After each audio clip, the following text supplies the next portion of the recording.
What's up, guys? Back for another Rangers post-game video. Yeah. You'll know what that means. As the Rangers complete the sweep of the New Jersey Devils in this 4-game mini-series to end the season series for the Rangers. Yeah. Wow, what a series from a New York Rangers standpoint. We'll do a quick summary of the whole series from what we can do, going based on memory and everything. Rangers, first 2 games, shutouts. Back-to-back shutouts by Shesterkin, which would carry over in the 3rd game yesterday, as the Devils would finally break the shutout series 199 minutes in to the series. They would finally get one on Shesterkin, make it a game. Rangers would end up winning that game. If you saw our last post-game, Buchnevich with the hat trick on his birthday. Now transitioning into Sunday's game, 3 o'clock game at Prudential Center. Last game of the series. Last game of the season against the Devils, too. Last game of the season, yes, for the Rangers and Devils. And Zibanejad, it's his birthday today. We'll get into that as we go along. So, you expect the Devils to play hard after realizing that they could score a goal. Which they did, make it a close game yesterday. Right. That's what made today so scary.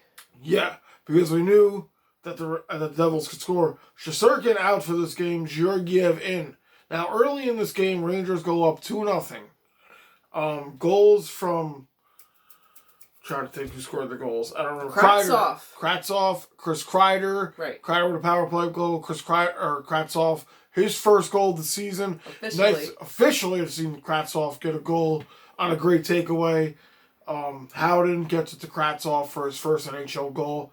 Lafayette would come in and score a great goal from Filipino driving the net. 3-0 Rangers. And then Shesterkin Georgiev gets hurt. This is before the 3rd goal.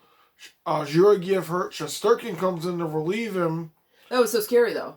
Oh, it was very scary. Losing Georgiev, who was doing so good. I was just about to say during that time how good he was doing. Yeah. And then... Oh, he was playing very well. Yeah. And then we have to have Shesterkin come in, who's cold, but had played the previous 3 games. And he did make a couple of saves. He was only in for the later half of the first period, I believe. Yeah, I think it was around 5 minutes. Yeah. I'm not sure. And then once the second period start, Georgiev had came back. Maybe it was a cramp. Maybe he pulled something. I don't know. He was back in. Never kind of really lost a step.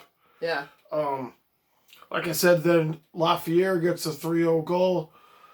And Devils catch a late one in the end of the second. 1:05 left on the clock. Devils get one. Yeah. Going into the 3rd, Devils start to creep back. They get another one off of Studnik or whatever. Made his NHL debut today. Devils had a lot of kids making their NHL debuts today. A lot of young kids, as they're not playing for much, giving kids some ice time. Rangers again get caught later in that 3rd period. 4 New York Rangers on the side, out of position. Jack Hughes, I forgot who he found in the slot. Doesn't matter. Wide open shot. Game tied. Now, so we're like, here we go again. I'll take my sip. So Devils had not tied at all up to this point. They did not have a lead all series. This was the first time they even got close with a tie, because they were down 1 or 2 goals the last game, but now they tied, and I was like, I do not want them to take the lead at any point here. Couple scary chances for the Devils heading into the tail end of this 3rd period. But couple boneheaded penalties by the Devils in this game. They took one earlier in the first on a clean hit by Trouba. Somebody decided to fight, which led to the Chris Kreider power play goal to give the Rangers the lead. Yep. And then, here we go. That was the 5th power play. 45 minutes later, a bad call. A good call, as Kakko got high stick at the tail end of this 3rd. Bad penalty for the Devils, as the Rangers, who looked very sharp on the power play, go back on the power play. It was just a matter of time before they scored another one. They had scored the Chris Kreider one, had 2 previous chances, came very close. And then you knew when you saw this one, it was kind of like, they're due. And they were setting Zibanejad up in the slot the entire time. Zibanejad gets the go-ahead goal for his 28th birthday to put the Rangers up 4-3. And then I forgot who iced the empty netter. I honestly forgot who iced the empty netter. Oh, me too. Wait, no, he didn't ice it. Someone got, like, he grabbed him or something like that. Oh, Ryan Strome was in on a breakaway, and it was a blatant call. So when you're on a breakaway with an empty net, you automatically get awarded the goal, because how would you not score it? That's how they rule that. That's why I've never seen that. People in the chat were like, I've never seen that before. Yeah. And, that's been a rule that has been around since I've been watching. That is a rule. You do not see that very often. When somebody's off on a breakaway and an empty net, usually the defender's like, well, this game's over. Because if you don't hook him, there's an off chance that he could miss. When you do hook him, it's an automatic goal. So again, frustration boiling over for New Jersey to take that penalty. I'm sure Ryan Strome would have scored that goal. Like I said, he was on a breakaway with an empty net. How the fuck are you going to miss that? But he gets rewarded the empty net goal to put the Rangers up 5-3. I will credit Jersey. The last 2 games, they made it very close. Yeah. They did. Yeah. They tried. I feel like they don't play as hard as Buffalo has played since they've been out. No. Like, I feel like Buffalo has really put their heart into it. Devils were on and off throughout this series. Like, didn't play too hard the first couple. I mean, the first game, right, Igor had, I think, like 20-some saves, like maybe 25. Game, I think it was 16. Yes, exactly. Yeah. So very little, like, kind of effort by the Devils until the third period, they started playing, and then this game they were playing. It seemed like the only time the Devils really got going in this 4-game series was in the last 2 games in the third period, late second. Mm-hmm. So, you know how much I preach about playing 60-minute games. The Devils did not do that. And again, I'm not shitting on the Devils. They're going through a rough time. I was expecting the Devils to take 1 out of these 4 games. Maybe even a split just because of the rivalry and how emotions come into play.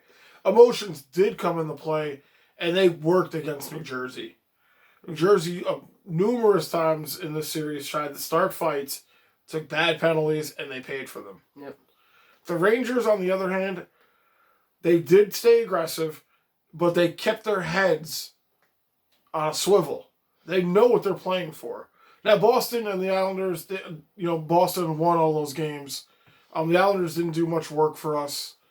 So the Bruins are still ahead 4 points on the Rangers, 2 games at hand. So doesn't look the greatest for the Rangers, but you could just watch how the Rangers have turned a page in the later half of this season. I mean, regardless if they make the playoffs or not. Compared to what the beginning of the season looked like, with all the woes, the drama, the nonsense, this team has really come together here in the later stages of the season, which has been very good to watch.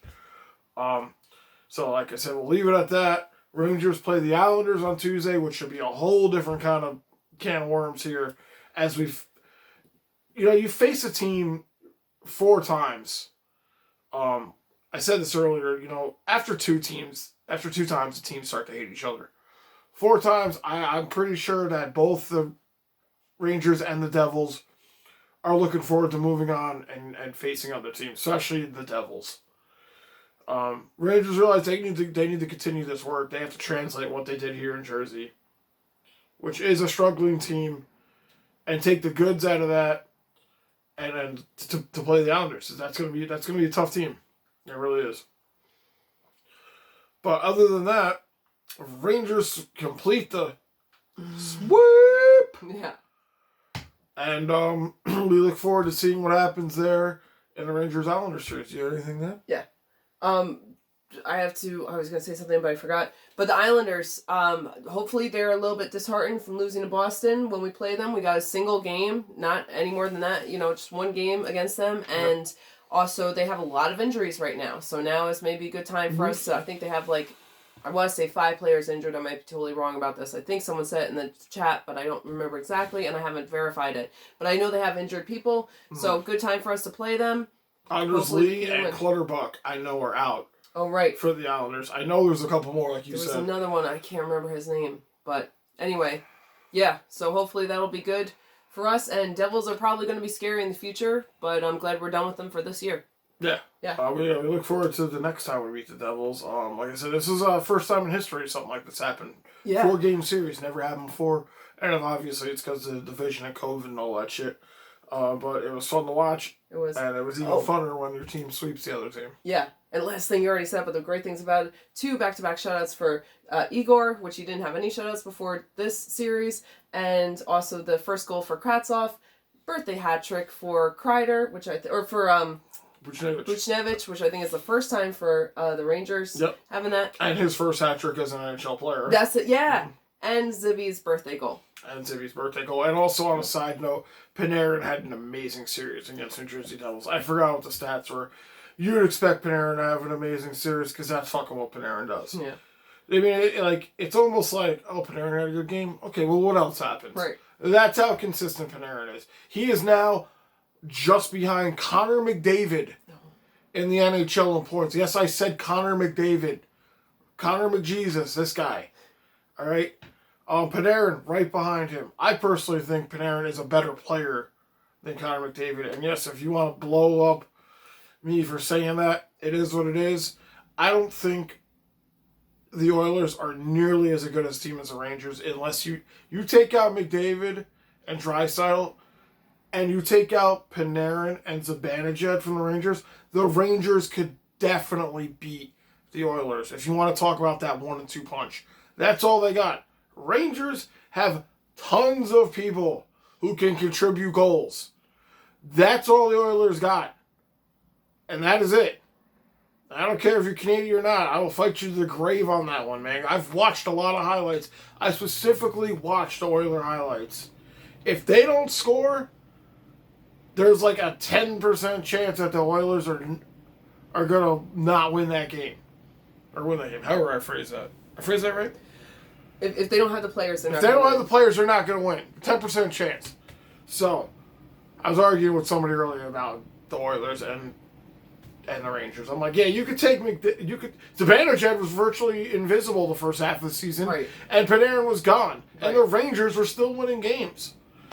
You know, Chris Kreider got hot, Buchnevich got hot. Other teams don't have that. Same with Boston. You stop that Marchand line, that Pastrnak line, they really don't got much going on. That's why this team is looking so fun to watch, the Rangers. They are a structured team. They roll 4 lines, which makes it easier on everybody. All right, now I'm really just ranting. All right, guys, thank you for watching. Rangers complete the sweep. Yes. And we will catch you on Tuesday against the Islanders. Yes. Peace. Bye.